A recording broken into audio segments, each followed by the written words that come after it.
figures is not what you think it is, okay? Especially when you have six-figure debt to go along with it.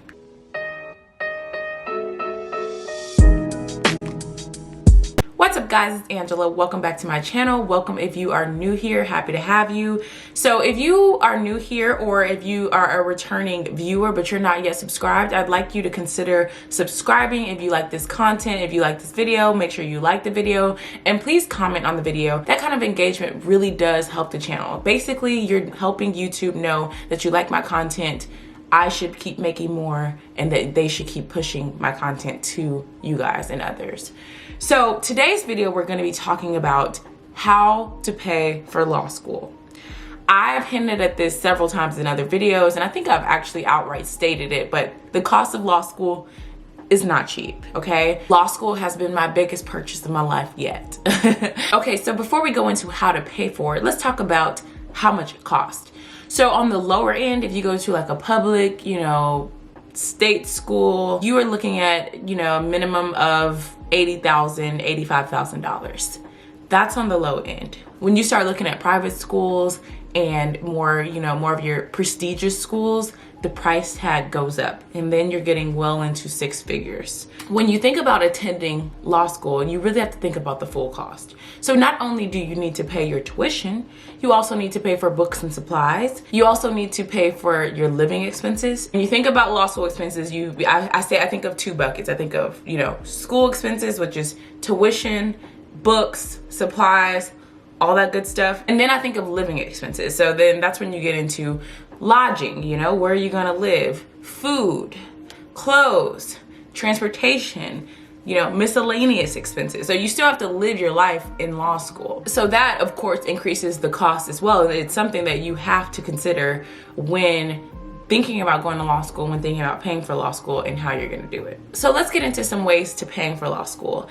And when you hear these different ways, I wouldn't think of them as mutually exclusive. All of them can work together for you to pay for law school, so you can come out, in the most favorable position. So the first way of paying for law school is scholarships and or grants, okay? A grant is gonna be something that comes from the school or the state if you're eligible, that is really based on your need. You're not going to be required to have, certain grades or whatever. It's really more based on, this person wants to go to law school. Here's their financial makeup. They need help. There's money allotted to help them. Let's help them. So think about those grants that you may have gotten in undergrad. I know in Texas, for us, it was the Pell Grant that we used to get in undergrad. I don't think you get that same grant in law school or like grad school, but a lot of times the schools will have other grants, and sometimes the state will have grants for you. So that is one way. And then the other way is scholarships. And you guys, do not underestimate the power of scholarships, and also do not limit yourself on a scholarship. So there's many avenues to scholarships, okay? So a scholarship is a payment that's gonna be made to you for your education based on your academic achievements usually. And there are many sources for these scholarships, okay? Some people think of scholarship and they think, if I wanna get a scholarship to go to law school, it has to come from the law school, which isn't a bad idea, but it isn't the only opportunity for scholarships, okay? You can apply to scholarships outside of the law school. There's all sorts of entities, institutions, law firms, and sometimes individuals who give out merit-based scholarships to students. So to that note, what I would do, I would apply for every scholarship that I possibly can, whether it be with the law school that I want to go to or other organizations like I just mentioned. And what I will do for you guys is I will get a list of resources for scholarships together and leave it in the description box below. There's two things I want to point out with scholarships though. The first thing I want to point out is be cautious and be aware of conditional scholarships. A lot of times you will have schools offer you a conditional scholarship, which basically says, here are your grades. You seem to have done well. We think you can do well in law school. If you do well, we will give you X amount of money. If you don't meet this certain standard, you have the possibility to get your money taken away. So beware of those conditional scholarships when you're, weighing your options, because of course we all go into law school with the intention to do the best we can, and so we think we're going to do very well, so it shouldn't be an issue. But that's not always the case, especially right when you're starting law school. It can be a big adjustment. So just be mindful of that. The other thing that I want to tell you about scholarships is, one, you can negotiate them. You know, you don't have to just accept a figure. You can negotiate with the school and ask for more money, request more money, you know, in exchange for you coming to that school. You can also use your scholarships from other schools to negotiate with other schools and say, you know, hey, I really want to come to your school, but X school offered me this. Here are their rankings, you know, this and this, can you match, or can you help me, can you do better? So that is something to keep in mind. Okay, so the next way you can pay for law school is family help. Okay, I know there's a lot of people out there, you know, who are grown and independent, and once they graduate from college, they're like, I'm an adult, I should be working on my own and living on my own and supporting myself. But there's nothing wrong with seeking family help to chase your dreams and get to where you need to go. So I don't think anything's wrong with that. Many family members would be happy to help you, especially if they believe in what you're doing and they love you. So don't be afraid to ask your family. And what you can do is kind of split it up from different sources. You know, maybe you ask your grandparents on your dad's side, your grandparents on your mom's side, and your parents. But don't be afraid to ask for family help, especially if you think that your family has it to give and that they would be receptive to helping you out. Okay, so the next way you can pay for law school is the obvious. Take out student loans. And this is probably the one I'm gonna spend the most time on because it's the most common for people, okay? You know, it's really hard to come up with the money to pay for a 6-figure education. So it's important to talk about student loans. So after you've exhausted all of your options for paying for law school, you know, you've applied for all the scholarships, you've gotten all your grants together, you've asked your family, you saved up money, everything like that. The reality is that you have to look into student loans. And I'm not against student loans, but I do want to caution you about taking out student loans without thinking about what you're doing and without having a plan for not only taking them out, but repaying them, okay? Because I feel like they make it so easy for you to take out money for school that it doesn't even feel like a real money. It doesn't even feel like a real commitment because you don't feel like you realize it right then and there. However, you do, especially in law school and grad school, because your interest accrues while you're attending school. It's not like undergrad where your interest doesn't start until you graduate. It's accruing while you're in school, okay? So before I go into the student loan spiel, I just want to iterate that we need to be careful and we need to be mindful when it comes to taking out student loans, okay? Because especially for law school, because a lot of people go into law school thinking they're going to graduate and they're going to make 6 figures. And let me tell you, that is not everybody. That's a lot of people, but it's not everybody. And even when you do make 6 figures, y'all, 6 figures is not what you think it is, okay? And somebody told me that when I was in law school, and I was like, girl, you crazy. 6 figures is not what you think it is, okay? Especially when you have 6-figure debt to go along with it. So the student loan process is going to be similar to what it was in undergrad if you took out student loans in undergrad. You're going to go to the FAFSA website, which I'll leave a link to it down below. But you're going to go to that website and fill out the application for student aid. That's how you seek out, you know, federal government funded student loans. And there are going to be 2 types of student loans that you're going to be offered or have the possibility to be offered. So there's one that's going to be subsidized, and this one will likely have the lower interest rate and just the better terms. The problem that a lot of people have with this is that the amount you can borrow is capped, okay?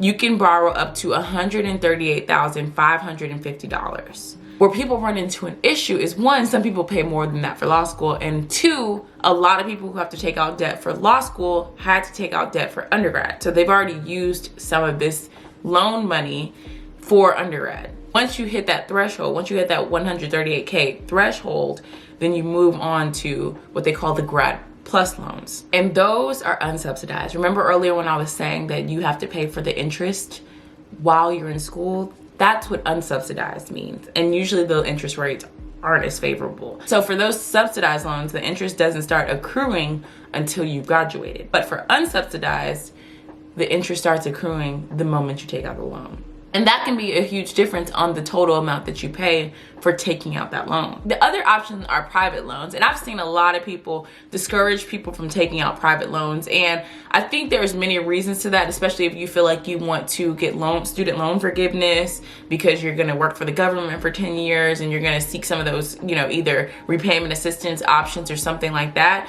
You do have to have government loans to be eligible for those programs. So yeah, people tend to discourage the use of private loans. One thing I will say about private loans is you do have the ability to shop around for lower interest rates, and during a time like right now where interest rates are really low, it could be beneficial. I've actually been working with a company who negotiates low interest rates for student loans, for law school, undergrad, grad school, all of that. It's called Juno. I'll leave a link to that company in the description below. Okay, so now that we've talked about the options for loans, government versus private, let's talk about how these student loans work. Like for some people, they can't wrap their head around like, okay, I'm going to law school, I can't work. How am I supposed to pay my bills? So if you never took out student loans before, student loans cover not only the cost of tuition, but your living expenses. So what they call that the cost of attendance. So when you go to apply for that student loan, you will be awarded an amount based on your school's cost of attendance. Okay, so here's where I want you to listen up.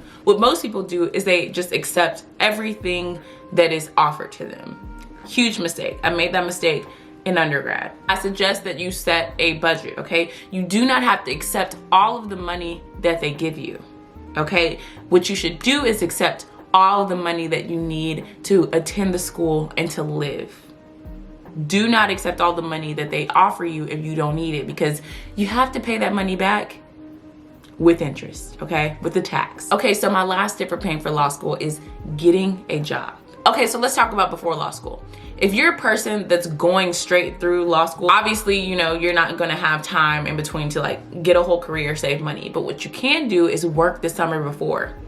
Work your tail off and save as much money as you can, okay? Getting a job, saving as much money as you can, and using that money to help pay for law school expenses to lower the need for debt, family help, or anything like that that you might have to pay back. Trust me, it will set you up for a much more pleasant experience when you're out in the working world earning money. You get to keep that money or use that money towards things that help you and not paying back student loan and student loan interest. Okay, so during law school, I think you should also work for more than one reason. One, so you can, again, try to make as much money to help with your student loan costs, but also for experience. However, even if your school allows it, because some schools don't, I would not suggest that you work your 1L year. You need to be learning how to adjust to law school, how to take law school exams, how to study for law school exams, and how to be good at law school before you start working. But after that 1L year, in the summers in between semesters,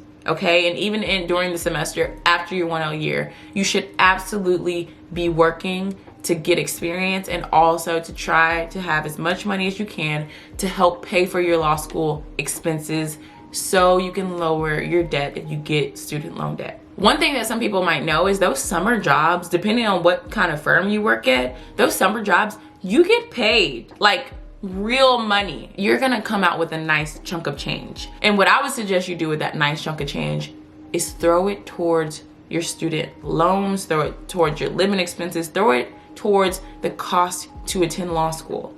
It will help you in the long run, okay? And even if you don't get one of those, big law summer associate positions, even some of the, clerkships, you're still making a decent amount of money. So be mindful of that money you make during those summers.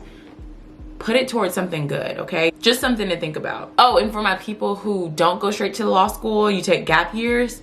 Oh, you spend those time working, get a real career job, and live on a small percentage of your income so you can put yourself in a position to be able to pay for law school. Because some people have a huge shock when they go from working a full-time job to no longer working and going to law school full-time or even part-time. So if you can offset some of your living expenses, your living cost, with the money that you made before going to law school, it will be really helpful in the long run. Okay, so before I let you guys go, I do have a few considerations that I think you should kind of ponder on and think about when you're thinking about paying for law school and attending law school. So when it comes to picking a school, you should take the finances portion a part of it, you know, the cost to attend that school versus the cost to attend another school. Consider what schools are offering you a scholarship and what schools aren't. A lot of times people will get a hefty scholarship from a more lower tiered school and then no money offered from a maybe higher tiered school, but it's a better school. So there, you have to kind of weigh the pros and cons of that. Things you can consider when weighing the schools versus money versus no money is employment prospects. What firms and entities recruit at that law school, where you want to live post law school, what you want to do post law school. And I think that's a huge one, right? Okay, so if you get, I'm just going to use Texas schools because I know Texas schools. So if you get a full ride to the University of Houston, but you get accepted to UT Austin with no money, you have a big decision to make, right? Because UT is a great school. Not that U of H is not. I would say that between the two, UT has the better reputation and probably the better employment prospects. However, if you want to be a district attorney, well, you might consider going to U of H where you're getting the full ride scholarship or the hefty scholarship, because it's not like you want to go into big law, where UT students are more likely going to have the better prospects for big law and more opportunities to go into big law and less stringent requirements to go into big law. But if that's not where you want to go, does it matter?